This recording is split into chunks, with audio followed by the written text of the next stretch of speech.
ఇప్పుడు కుంభరాశి గురించి తెలుసుకుందాం. ఈ రాశి వారికి ఏలినాటి శని, అదేవిధంగా రాశిలో రాహుకేతువుల యొక్క సంచారం ఉన్నందువలన వైవాహిక దాంపత్య జీవితంలో చిన్న చిన్న మనస్పర్ధలు వస్తూ ఉంటాయి. వివాహం కావాల్సినటువంటి వారికి వాయిదాలు పడుతూ ఉండటం అనేది జరుగుతాయి.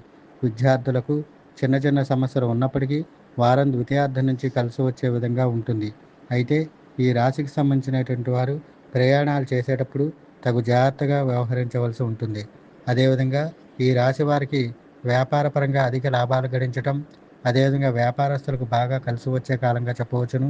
ఉద్యోగస్తులకు కూడా మంచి అధికారుల వలన మన్ననలు పొందేటటువంటి అవకాశాలు ఎక్కువగా ఉన్నాయి.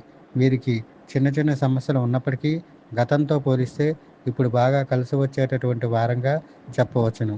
వీరికి గురుగ్రహ సంచారము, అదేవిధంగా శుక్రగ్రహ సంచారము, కుజగ్రహ సంచారము, శనిగ్రహ సంచారము అనుకూలంగా ఉన్నందువలన ప్రతి విషయంలో చికాకులు ఉన్నప్పటికీ వారం ద్వితీయార్థం నుంచి బాగా కలిసి వస్తుంది.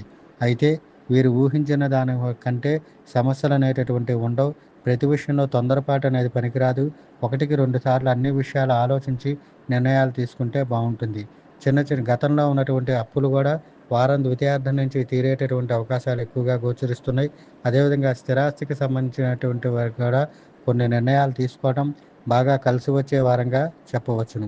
ఈ రాశి వారికి ఏదైతే సమస్యలు చికాకులు ఎక్కువగా ఉన్నాయో వాటిని అధిగమించడానికి ఆంజనేయ స్వామికి గంధ సింధూరంతో అష్టోత్తర పూజ చేయించుకోవటం, అదేవిధంగా గురువారం రోజు శివుడికి అభిషేకం చేయించటం, దీంతో పాటుగా వీరు ప్రతినిత్యము కూడా ఓం నమో భగవతే వాసుదేవాయ నమః అనే మంత్రమును జపించటము, దీంతో పాటుగా ప్రతినిత్యము సూర్య నమస్కారం చేయటం, అదేవిధంగా విష్ణు సహస్రనామం వినటం వలన వీరికి ఉండే సమస్యలకు చక్కటి పరిష్కారం అనేటటువంటిది లభిస్తుంది.